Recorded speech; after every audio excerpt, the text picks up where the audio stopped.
everybody, this is Crystal with CrystalsDiversiCreations. So I'm going to do a really quick craft with you today. I have an ornament and I want to add the beads. So you know how you see the wooden beads that are strung up on the ornaments? Well, I got a bunch of beads, but I rarely ever put them on there because I couldn't quite figure out how they were supposed to go. So we're going to go ahead and do one very quickly, and I'm going to show you what you need. So of course you need an ornament.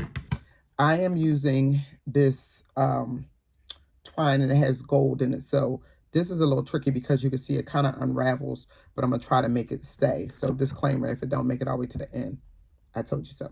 But in any event, and we got 3 beads that are going to go on, and I may or may not use this little bow. We got some scissors and tape. Okay, so let's go. So we're going to cut a piece of tape.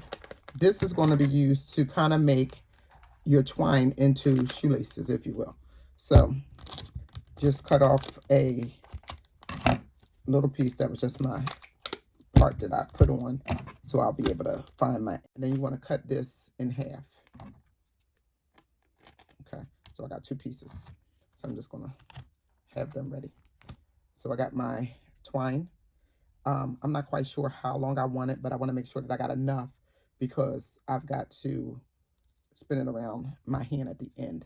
So I'm gonna just go ahead and cut that. And this is kind of how long it is. Once you do one, if you were doing a bunch, you can kind of cut your twine and get it the right length. This is the first one that I'm putting this on, so I'm gonna just go with too much.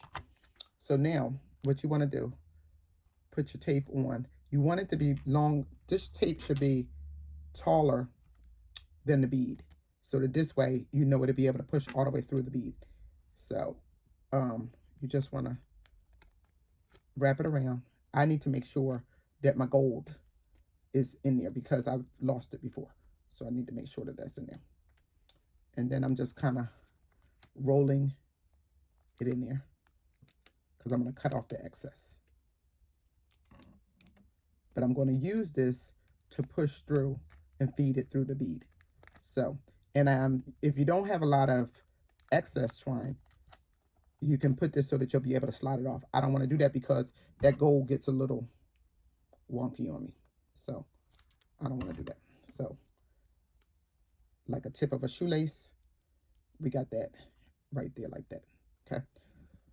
So you can see without me doing much, this gold is starting to unravel. That's what I was saying.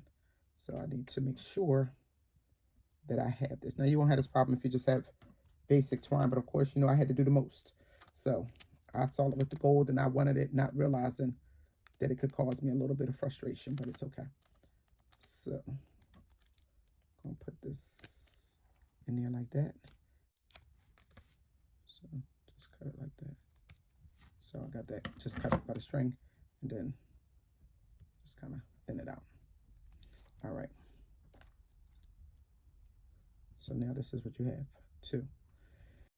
Because I want the circle part to be on this side, and I'll show you what I mean.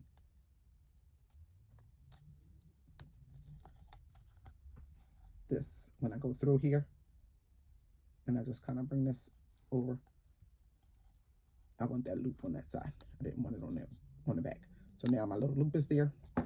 All I'm going to do next, I want to put the black ball on. Now this just feeds through easily. This is the problem I was having before. I couldn't figure out how to get without tearing up my string through the bead.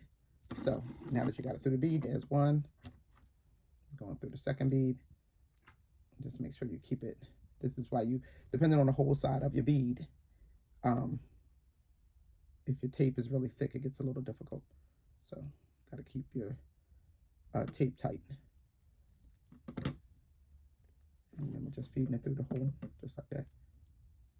And then it comes right through. And that's why you need it as tall as the bead. Now, because this string is thin and the bead hole is large, you can't just tie a knot because the knot is going to go back through the hole. So I'm going to show you what you can do to address that. So we get it through first. So now this through. This is what you got so far, right?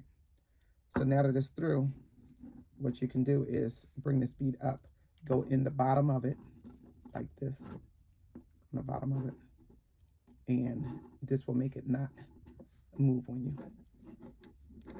So it's going to be like that, but you're going to bring that ball down, that bead down. So I'll bring it down.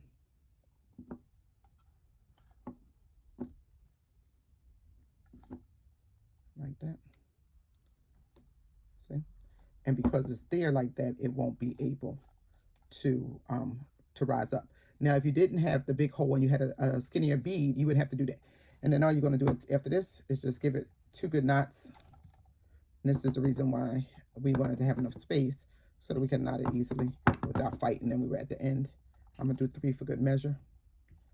And do that. Then you also need space because you need to wrap it around your finger and pull it through.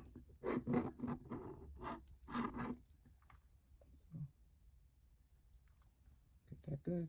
And you can do 2 just so that you know it won't unravel, especially with this gold, because if it starts to unravel, we're going to lose the gold. Okay. There you go. Then all you're going to do, make sure it's tight, and then you can just cut all of that off. There you have it. So that's our ornament with your beads on it. I hope you all found this video helpful. Thanks as always for watching Crystal's DiversiCreation. Please like, comment, and subscribe. And as always, take care.